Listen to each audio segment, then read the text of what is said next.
जो भी युवा प्रतियोगी परीक्षाओं की तैयारी कर रहे हैं, उनका एक सपना होता है कि वह एक अच्छी खासी नौकरी हासिल करें, एक अच्छी पोस्ट हासिल करें। लेकिन जो वह चाह रहे हैं, वह मिलती नहीं है। अगर उनका आईएएस बनने का सपना है, लेकिन अगर वह कोई नीचे ही उसकी नौकरी पाते हैं, तो उनका जो सपना रहता है, वह अधूरा रहता है। और उस सपने को वह पूरा करने के लिए, जो नौकरी उन्होंने हासिल की है, उसी नौकरी के दौरान वह मेहनत करते हैं और जो उन्होंने शुरू से सपना देखा है, उसे हासिल करने की कोशिश करते हैं। लेकिन कुछ युवा ऐसे होते हैं, जो अपना दबदबा दिखाने की कोशिश करते हैं। उनको लगता है कि हमारे दबदबा दिखाने से लोगों में हमारी काफ़ी इमेज बढ़ेगी।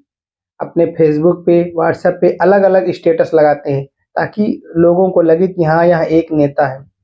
ऐसे लोग या तो कोई अच्छा काम कर जाते हैं, या तो बहुत ही बेकार काम कर जाते हैं। दिल्ली पुलिस का एक कांस्टेबल था, जो दिल्ली पुलिस में कार्यरत था, लेकिन उसका सपना था पीसीएस बनने का। इसीलिए उसने दिल्ली पुलिस में रहते हुए तैयारी करने जारी रखा और अपनी मेहनत और काबिलियत पे उसे भरोसा था कि वह एक दिन पीसीएस क्वालीफाई ज़रूर करेगा। लेकिन उसका सपना अधूरा रह जाता है, धरा का धरा रह जाता है, जब उसके साथ घटना हो जाती है। घटना ये होती है कि एक दिन वह रास्ते पे पड़ा था, खून से लथपथ हालत में, गाड़ी उसकी खड़ी थी।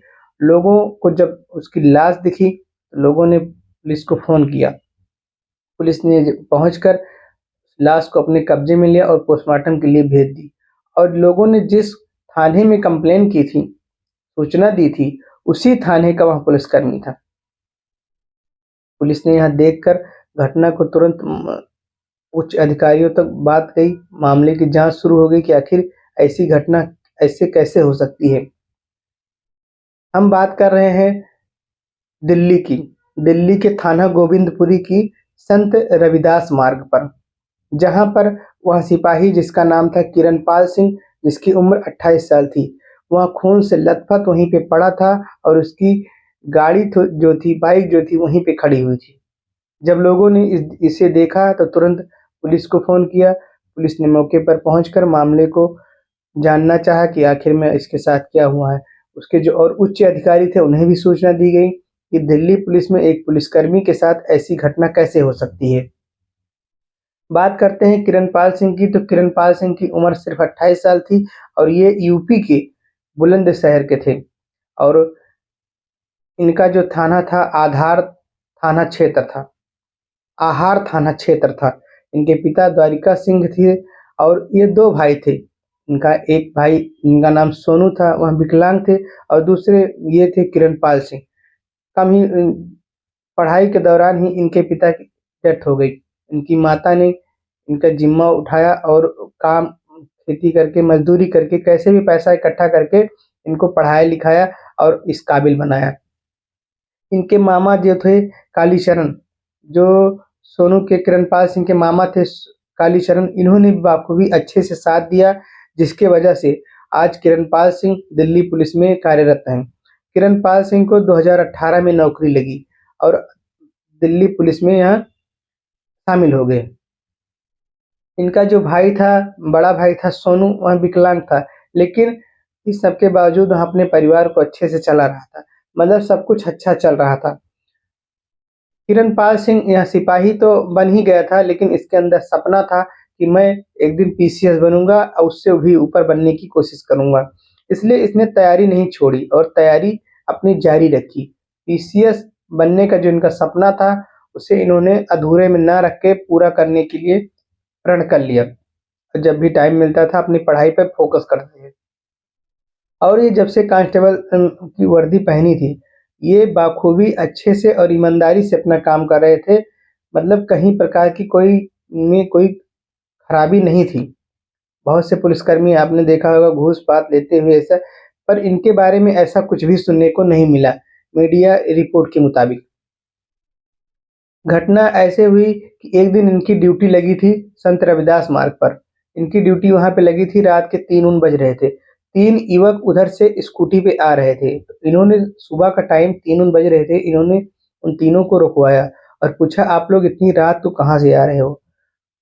अपना आधार कार्ड दिखाओ, और मोबाइल चेक करने लगे। तो वो तीनों कह रहे हैं कि साहब मुझे जाने दीजिए, मैं दोस्त की पार्टी थी, वहीं से मैं आ रहा हूँ।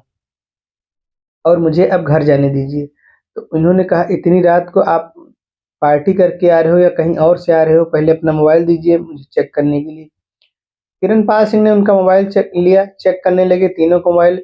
और जो तीनों वो बंदे थे, वो एक नंबर के लफंगे थे। मैंने आपको पहले ही बताया था कि कुछ लोग होते हैं स्टेटस के चक्कर परेशान होते हैं, अलग अलग स्टेटस लगाते हैं कि हम नेता हैं, अपने आप को कुछ गिनाते हैं और रहते कुछ भी नहीं है।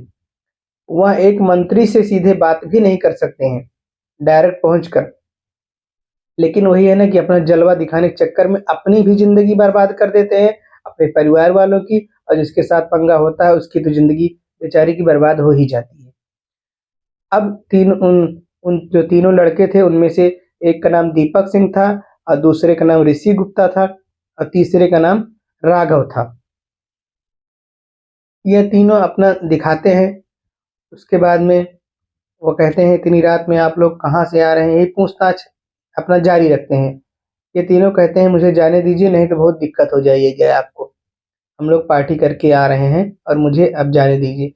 ये कहते हैं, आप जाइए लेकिन शराब के नशे में इस तरीके आप लोग रोड पे ना चलिएगा, जिस तरीके आप लोग चल रहे हैं। उसी में बाता कहानी होने लगती है। और जो राघव था वह एक चाकू लिए रहता है और उसी चाकू से मार देता है, सिपाही को मार देता है, किरणपाल सिंह को मार देता है। और मारने के बाद में वहां से गायब हो जाते हैं, तीनों लोग वहां से भाग जाते हैं। और एक नहीं दो तीन वार करके वहीं पे छोड़ देते हैं। जब सुबह होती है, लोग देखते हैं, पुलिस को सूचना करते हैं। पुलिस जब छानबीन करती है तो वहाँ के जो सीसीटीवी कैमरे हैं वहाँ खंगाले जाते हैं कि आखिर कौन थे वो तीनों। पता लगता है उन तीनों लड़के की फोटो आती है कि स्कूटी सवार तीन लड़के आए थे, उन्हीं से हाथापाई हुई, उन्होंने मार दिया। पुलिस जो है तुरंत जो है, राघव तो बहुत आसानी से पकड़ा जाता है, और जो ये ऋषि था, ये ऋषि जो है ये उसकी मदद से पकड़ा जाता है। पुलिस के जो गुप्त कर्मी थे उनकी वजह से पकड़ा जाता है, जो मुखबिर थे उनकी वजह से पकड़ा जाता है। और दीपक सिंह कहीं दूसरी जगह पकड़ा जाता है। तीनों को पकड़कर पुलिस पूछताछ करती है कि आखिर तुमने ऐसा क्यों किया। तो वह लोग कहते हैं कि सर मेरे एक दोस्त है, ये कहता है दीपक सिंह कहता है, सर मेरा एक दोस्त था जो बैटरी रिक्शा चलाता था, उसकी बर्थडे था, उसका जन्मदिन था, मैं उसी के यहाँ पार्टी में गया था। हम तीनों पार्टी करके और उसका जन्मदिन सेलिब्रेट किए, बियर वियर पिया, उसके बाद हम वहाँ से आ रहे थे। हम रास्ते में आ रहे थे तो इन्होंने मुझे रोक लिया, और रोकने के बाद में बातचीत ज़्यादा कर रहे थे। हम लोग उस समय नशे में थे इसलिए मुझे कुछ समझ में नहीं आ रहा था, और हमारी बातचीत ज़्यादा हुई, बात धीरे-धीरे बढ़ती गई, उसी में हाथापाई हो गया और मैंने इन्हें जान से मार दिया।